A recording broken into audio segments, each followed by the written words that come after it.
All right, welcome to The Explainer. Today, we're diving into an espionage story that is frankly hard to believe. It's a story about a love affair that was actually a meticulously crafted, state-sponsored deception, one that lasted for 20 years and hid a secret so profound it would unravel everything. I mean, really think about that for a second. This is the core question behind one of the most elaborate and successful deceptions in modern history. It's a true masterclass in manipulation that played out on the world stage during the height of the Cold War. And the wildest part? This wasn't just any secret. This whole incredible deception kicked off not in some shadowy back alley, but right out in the open at a glamorous diplomatic party in the heart of 1960s Beijing. So let's get into it. We're about to unpack an espionage case that honestly sounds more like a Hollywood script than a real historical event. It's a tale of love, betrayal, and a mind-bending secret that stayed hidden in plain sight for 2 entire decades. Okay, so to really get how any of this was even possible, you have to understand the world back then.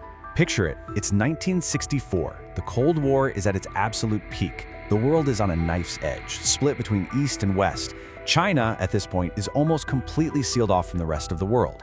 But then France makes this really bold move and becomes the first major Western power to officially recognize them. And just like that, a brand new front opens up in the shadowy world of espionage. So, right in the middle of all this global tension, France opens its new embassy in Beijing.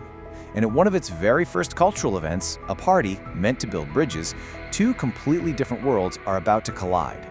Let's meet our main players. On one side, you've got Bernard Boursicot. He's just 20 years old, a junior diplomat, probably a little lonely, a little naive, and a long way from home. In other words, he was the perfect target. And on the other side, Shi Pei Pu, a captivating 26-year-old opera singer, a total enigma who moved through Beijing's high society with this incredible charm. And boom! For Bernard, seeing Shi perform was like a lightning strike. He was completely, utterly smitten. He thought he'd found the defining romance of his life. And in a way, he was right. It would define his life, just not in any way he ever could have possibly imagined.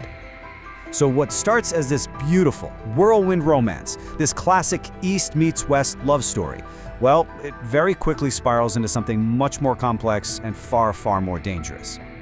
Bernard had just walked completely unknowing into one of the oldest and most effective tricks in the spy playbook, the honey trap.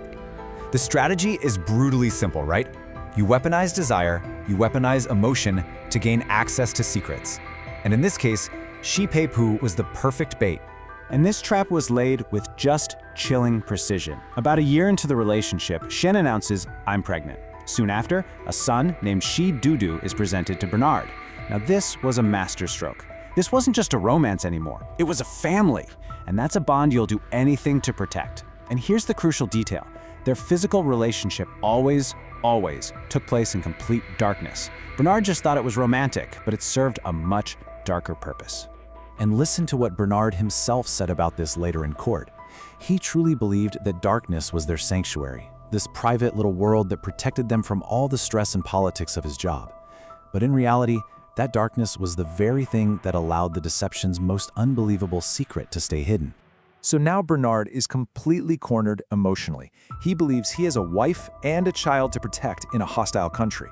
And just like that, their relationship becomes a direct pipeline for state secrets, flowing right out of the French embassy and straight into the hands of Chinese intelligence. At first, the questions were probably subtle, but soon they got a lot more targeted. The information Bernard started sharing was incredibly sensitive. We're talking about everything from French foreign policy and Western alliances to specifics about France's brand new nuclear program, the crown jewels. And when subtlety just wasn't enough anymore, the trap slammed shut. A Chinese intelligence official, a guy named Kong Shang, approached Bernard directly, and the threat was blunt.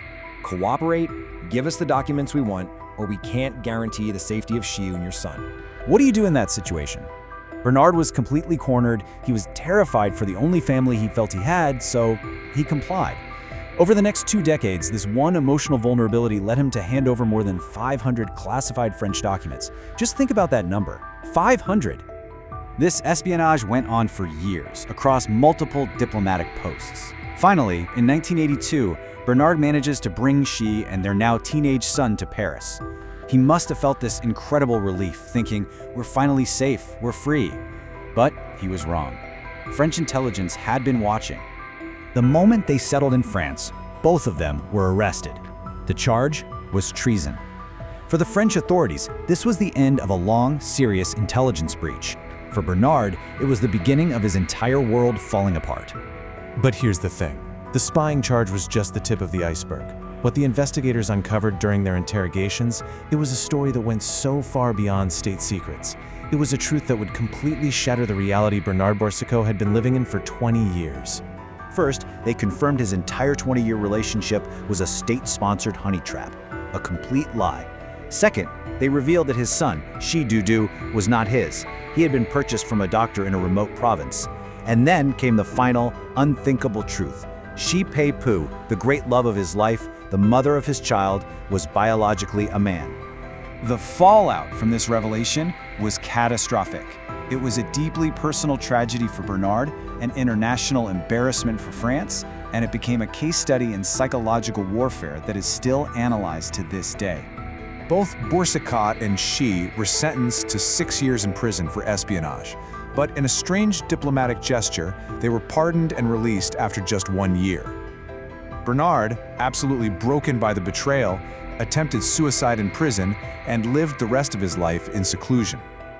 Shi, however, embraced the notoriety, becoming a minor celebrity in Paris and continuing to perform. You know, this case reveals a timeless lesson in intelligence. The technology changes, but the core tactics, they don't. The playbook is exactly the same. Find a vulnerability, weaponize emotion, and exploit trust. The only real difference today is that the battlefield has moved online. Shi Pei Pu died in 2009. When a journalist called Bernard for a comment, his response was just cold and detached. It revealed the profound, unhealed wounds of that 2-decade-long betrayal. He said he felt no sadness, only a final, bitter sense of release.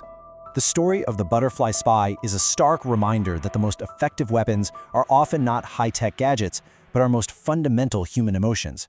It preys on the need for connection, and it leaves all of us with a really critical question for our own digital age, where connection and deception are just a click away.